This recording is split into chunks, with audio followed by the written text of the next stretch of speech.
Frank, you've made a business in recent years of developing your heavyweight stable. In the next few months, you have two you've really brought on from basically nothing or from the ground up.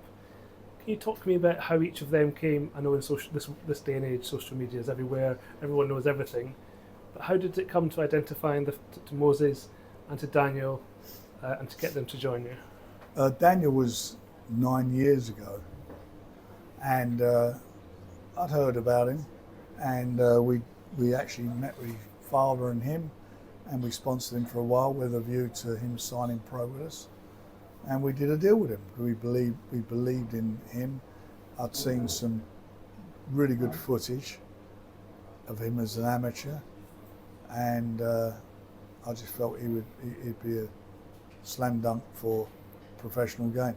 So he turned pro with us at the age of 18, which is the earliest age you can turn pro with the British Boxing Board of Control, and we went from there. It's just been a journey, a couple of bumps in the road, but you know, that's experience, and he's done what he's had to do and come through it in great style.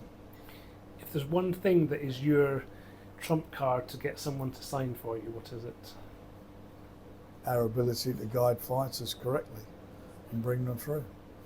And what does correctly mean to you? That we make the right matches at the right time, we guide them, we don't overstretch them, we don't go and chase that money, because a lot of these guys we do pay good money to, sometimes signing bonuses, and it's about the long term. It's not a 100-meter race, it's a marathon. And especially with heavyweights, because heavyweights from a young age, I mean, Daniel was 18, Moses was 18 when they both signed with us. It's about them maturing and getting their man strength, you know, developing physically and so forth, and learning the trade. And we're in no rush to do anything. Daniel has had bumps in the road. Are you just so seasoned and experienced now that you accept that will happen and that you always saw the bigger picture? Well, it can happen. You know, with Daniel, he fought Joe Joyce. Originally the fight was going on at the O2. We sold all the tickets. COVID happened, and we did it in a hall in Westminster. It could have been anywhere. Sterile atmosphere. And he was winning the fight on the judges' cards, and going into the latter rounds, he started getting caught. Joe caught him with some good jabs, and he busted his eye up, and right hands, and busted his eye up. And the fight got stopped. He took the knee. He went down, took a knee, and he took a lot of stick over that from fellow professionals and a lot of people in the business. Because it was such a bad eye injury, it was like out here. At that stage, we couldn't get an MRI on it. He had to wait till the swelling went down, and when it went down, it was found that he had 4 fractures and a partially detached retina. So had he not done what he did, and the pain you can imagine from that, which he said was excruciating, his career would have been over, because his retina would have been detached.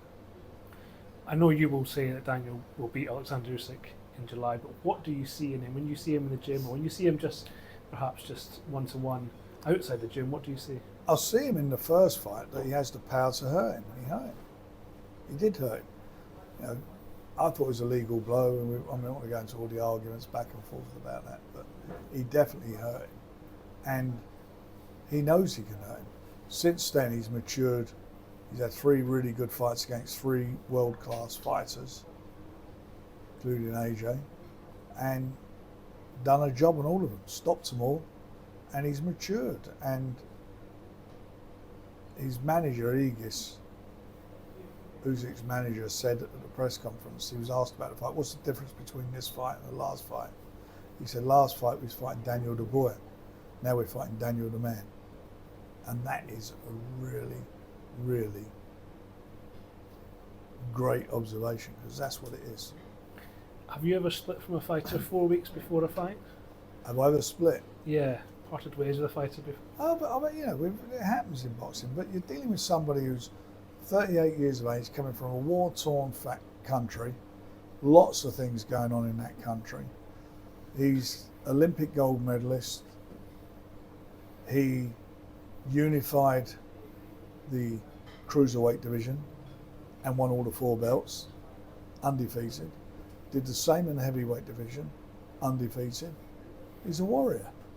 He's not going to be fazed by it, and he's not a kid. He's 38 years of age.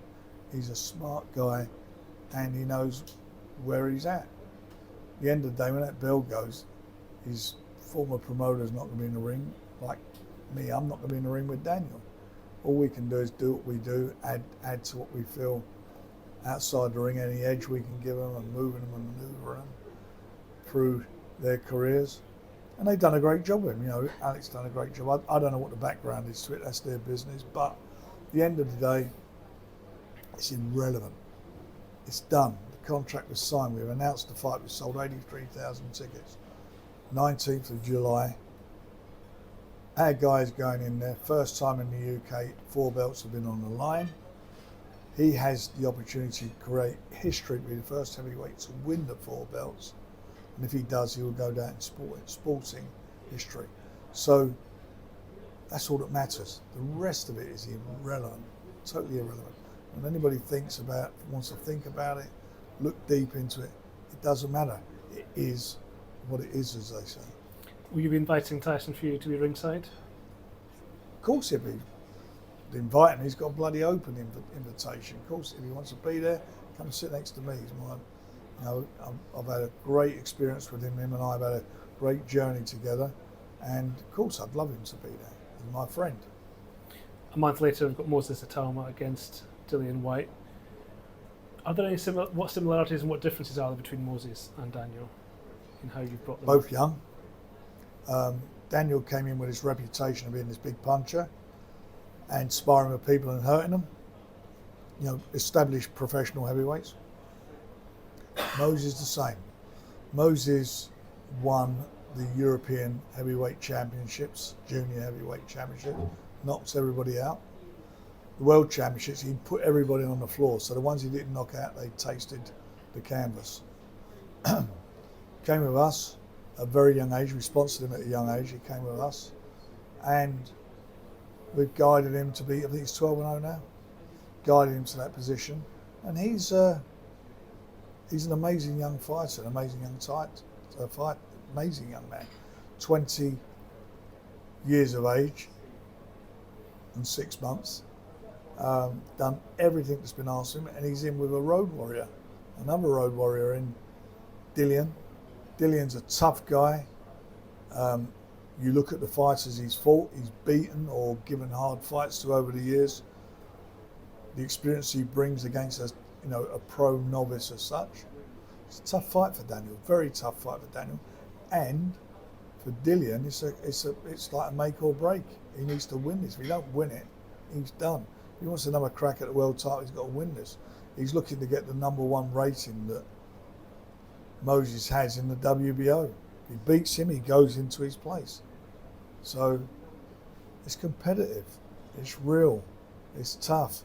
They're fighters, you know, it's old head, big puncher against a big puncher, young guy, who a lot of people feel, some people I've spoken to, feel he hasn't got the experience to win this fight. We'll see. I know you've said that you were never keen on Tyson against Daniel. Are you equally not keen on Daniel against Moses? Yeah, you know, look, they're professional fighters. They fight for money. So if there's a big fight there, I can't stand in their way.